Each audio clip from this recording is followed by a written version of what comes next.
저는 오늘 읽은 말씀 히브리서 11장 23절로 28절 말씀을 통해서 믿음으로 산 사람들 모세에 대한 이야기를 함께 살펴보려고 합니다. 모세의 믿음은 자기 자신의 믿음보다 어머니의 믿음으로부터 시작되었음을 우리는 알 수가 있습니다.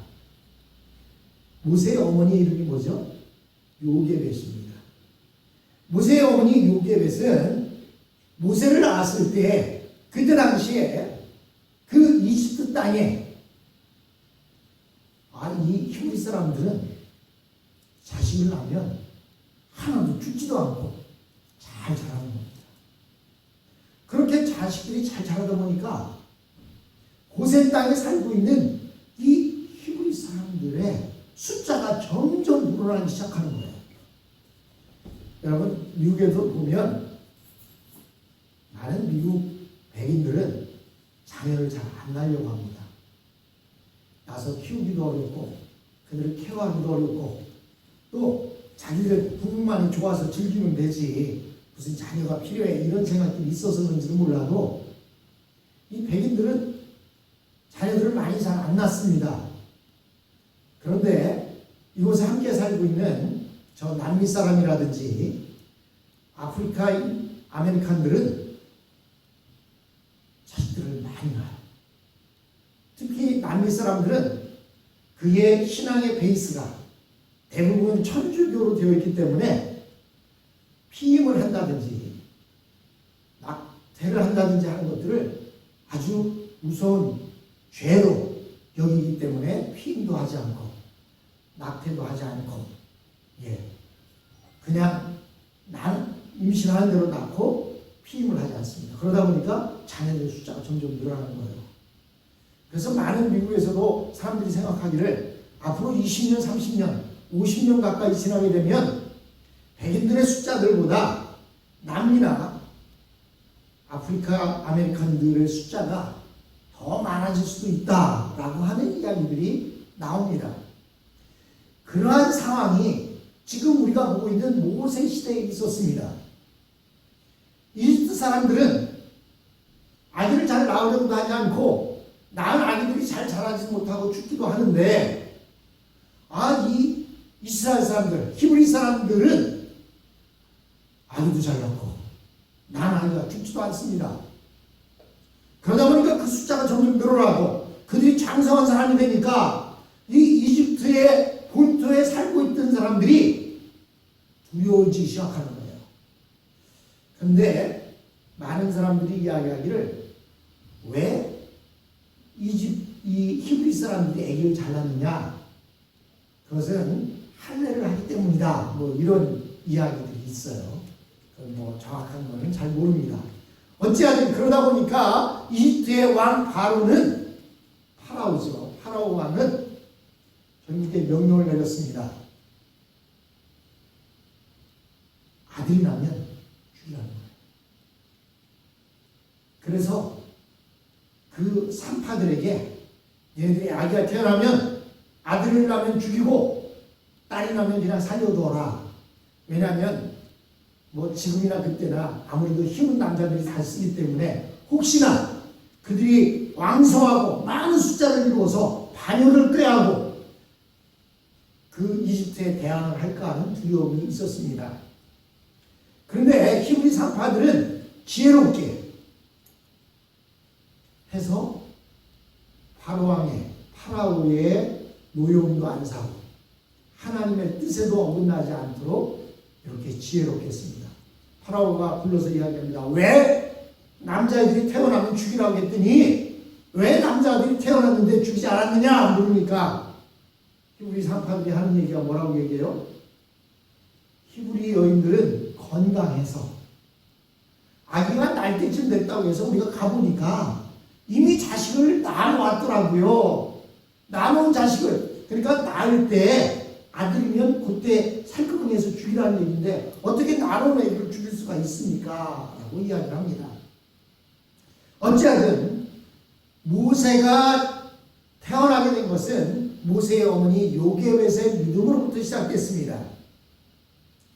이 어머니는 믿음의 여자였기 때문에 그는 자기 아기를 그런 식으로 죽이고 싶지 않았습니다.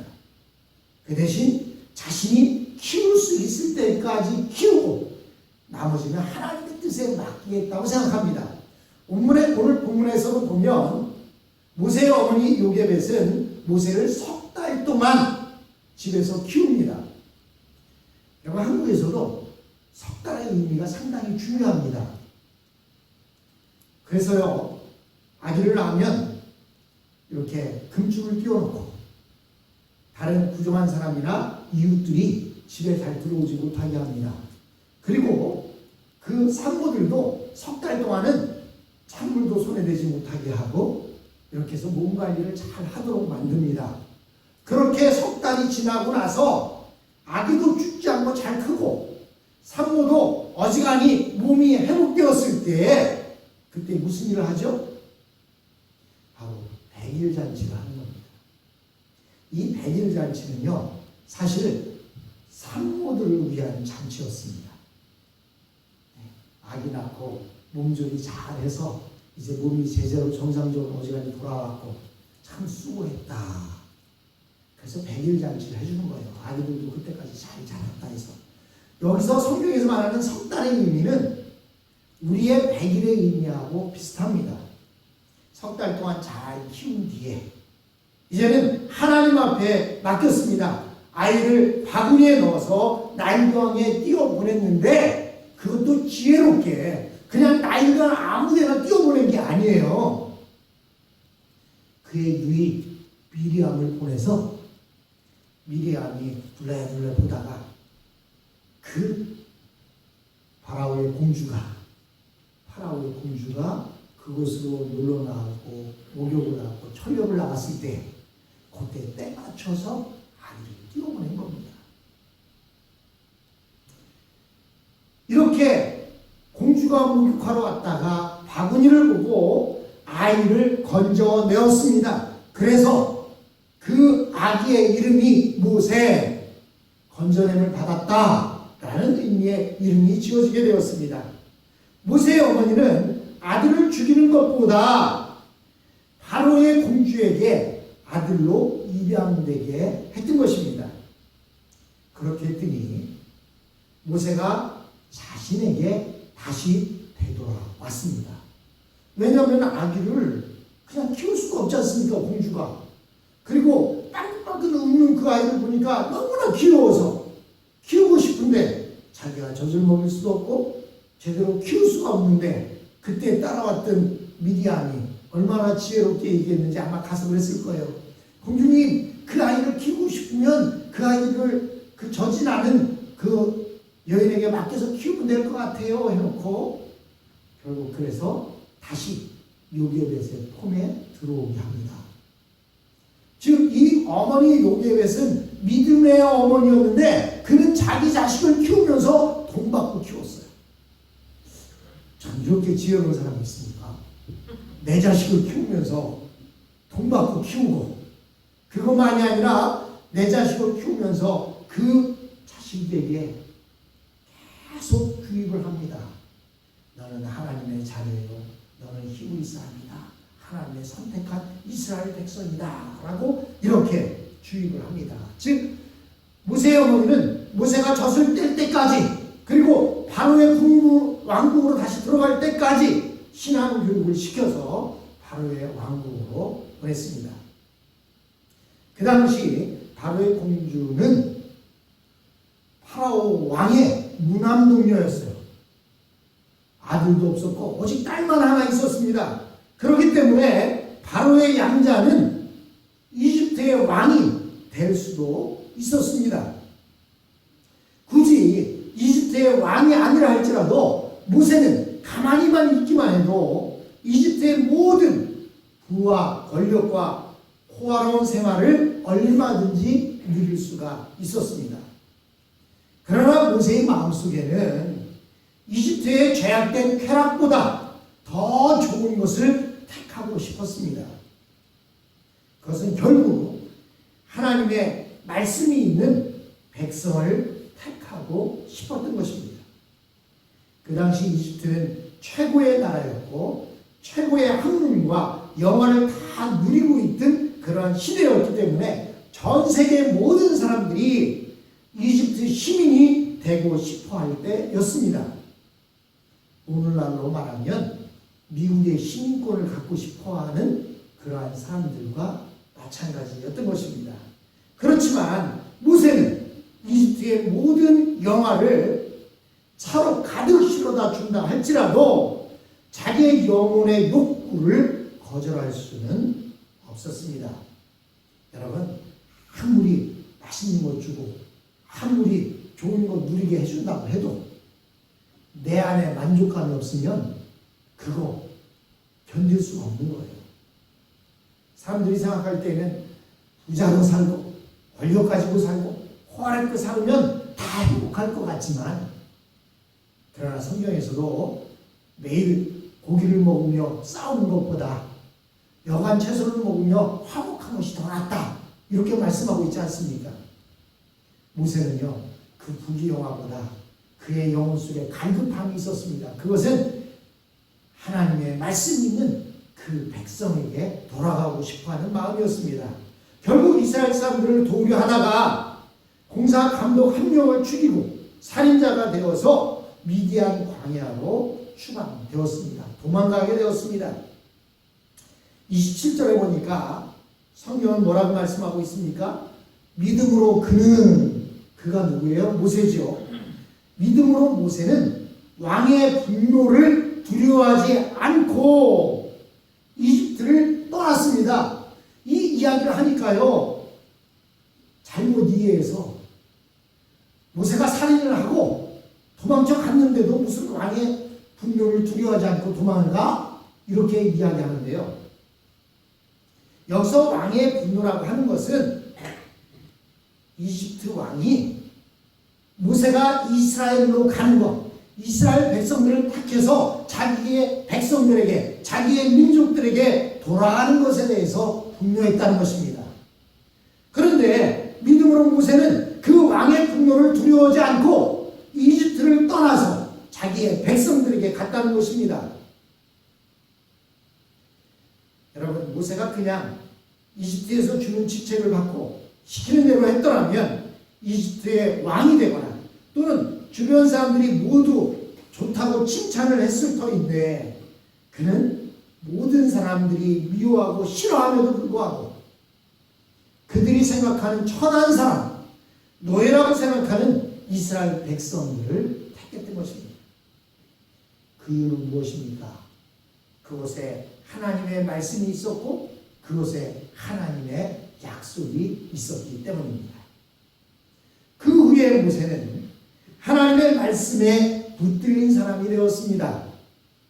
모세가 바로를 만나는 것은 목숨이 위험한 일일지라도 그는 목숨을 두려워하지 않고 10번씩이나 만나도 죽지 않았고, 뿐만 아니라 모든 말씀의 능력으로 바로왕을 이겼던 것입니다.